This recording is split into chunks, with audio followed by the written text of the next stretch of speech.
Okay, good afternoon, Mr Coughlan. Afternoon. First question, could you please name 5 rules of basketball? The main rules that I will look at, the first one is there's no contact in basketball whatsoever. The consequence for if there is contact will depend. If the contact takes place whilst shooting is not happening, a sideline will take place, sideline pass. If the contact takes place whilst shooting, depending on whether it's a 2-point or a 3-point effort, the team will get 2 or 3 free throws. If a team accumulates more than 5 fouls in a half, every foul then automatically becomes free throws. Second rule is going to be travelling. You cannot take more than 2 steps without bouncing the ball continuously. If you do so, that's called a travel. There's also a double dribble where you dribble it, you would then catch it and then dribble it again. This is not allowed. Both of these will also result in a sideline pass to the opposition team. Another form of double dribble will be when somebody dribbles the ball with 2 hands consecutively, so using 2 hands at the same time, which will also result in a sideline pass. The next rule that I can talk about would be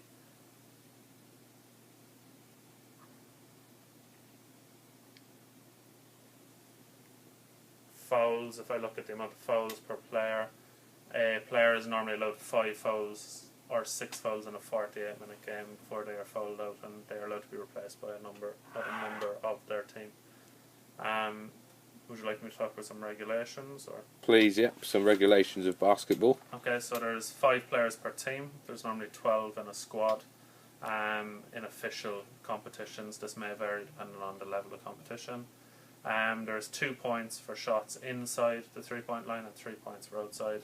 It's 1 point for a free throw. The game is normally 4 quarters, but again may vary depending on the competition. Each quarter lasts a maximum of 12 minutes, so 48 minutes in total. The basket is 10 foot high in full senior competition, and the rim is 18 inches wide, normally in circumference. As I said, some things sometimes vary depending on the level of competition. Brilliant, thank you very much.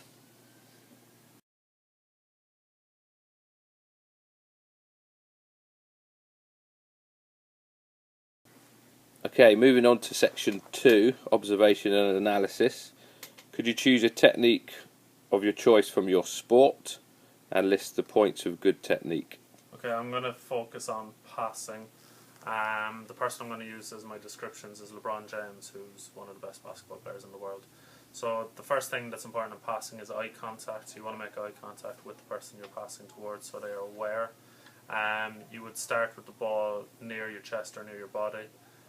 Your elbows or your elbow joint would be flexed at this stage, and then as you are moving the pass, you are going to grip the ball, normally using a W shape with your fingers, and you are going to push the ball towards your opponent if you're doing a chest pass. This may slightly vary if it's a bounce pass, but I'll talk about that in a second. As I'm moving, my elbow is extending using my biceps and triceps, and I'm following through towards the direction I'm passing it to. If I'm doing a bounce pass, the technique is very, very similar. However, I am bouncing it on the floor in front of my partner.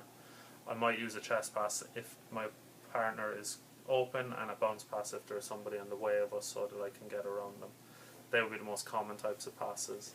Second one I would talk about would be dribbling. Dribbling, again, you start with the ball at waist height. You would normally have one hand on the ball using your metacarpals and carpals to control it. You fully extend again at the elbow joint using your shoulder joint to stabilise, and you would continuously bounce the ball up and down to waist height, probably no more than 1 foot away from your body, either to the side or into the front of your body. You're using hand-eye coordination throughout dribbling so that you don't always have to look at the ball whilst you're doing it. You can keep your head up. Brilliant, thank you very much. Thank you.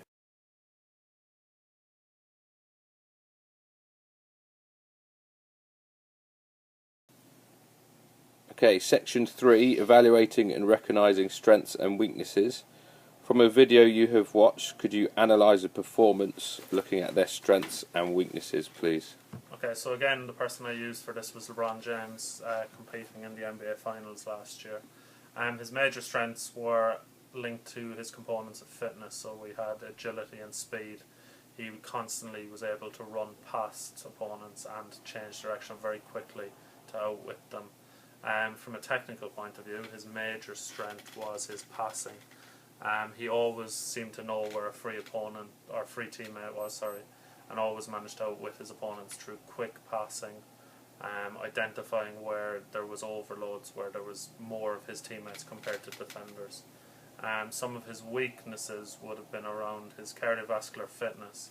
Towards the end of the game, he started to struggle to keep his intensity high, as he'd been working possibly towards the high end of his maximum heart rate. Another weakness was his 3-point shooting. He wasn't very accurate and made a lot of it was down to decision makings and rushing. He didn't plant his feet before shooting, which made him off balance and often caused him to miss shots. Comparing it to me then, I think that our strengths are quite different. My strength would be my shooting and my cardiovascular fitness, as often the time I get stronger in a game is towards the fourth quarter. I always try to make sure when I'm shooting that my feet are balanced, and that I try to get good flexion in my elbow so that I can spring the ball and make good control before I release it. A weakness of mine would definitely be my agility. I think when I'm one-on-one with a defender, I find it hard to outwit them due to not having the ability to change direction very, very quickly. And also my passing, I think I rush it. I sometimes wouldn't fully extend my arms, which causes my passes to be underthrown. And then also, I think I sometimes lose a little bit of focus. Okay, thank you.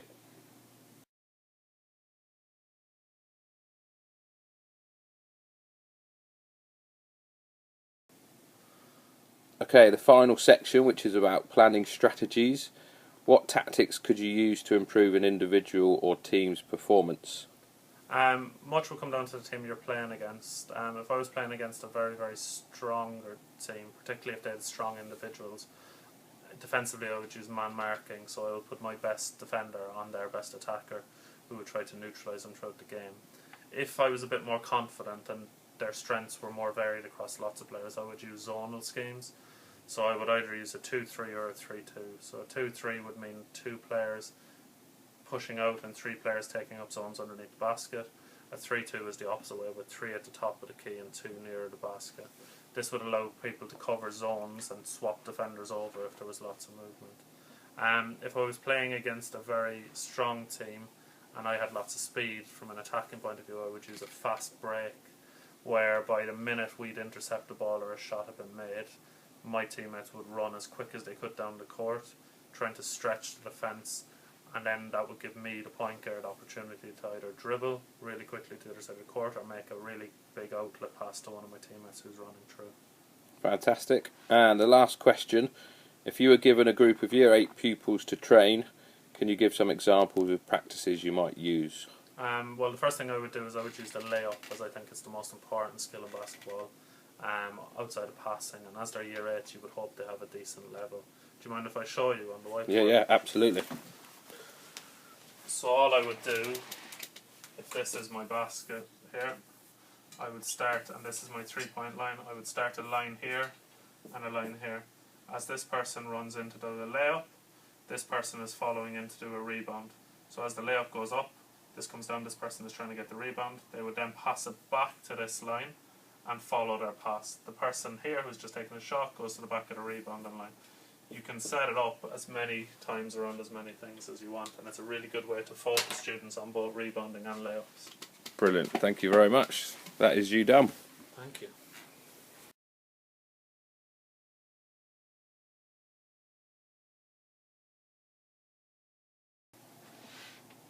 And moving on now to section 4, which is your personal exercise program. How did your 6-week PEP improve your performance? Could you describe what you did in your 2 types of training, please?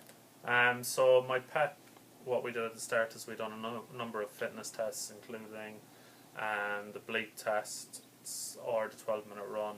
We done a 30-meter sprint test. We done the Illinois agility test and various other tests, so that I could identify what my major weaknesses were. I identified that my major weaknesses were cardiovascular fitness, muscular endurance, agility and speed.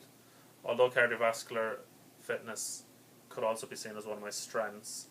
My other weaknesses weren't really related to my sport, so I felt it was better to focus on improving my cardiovascular fitness more.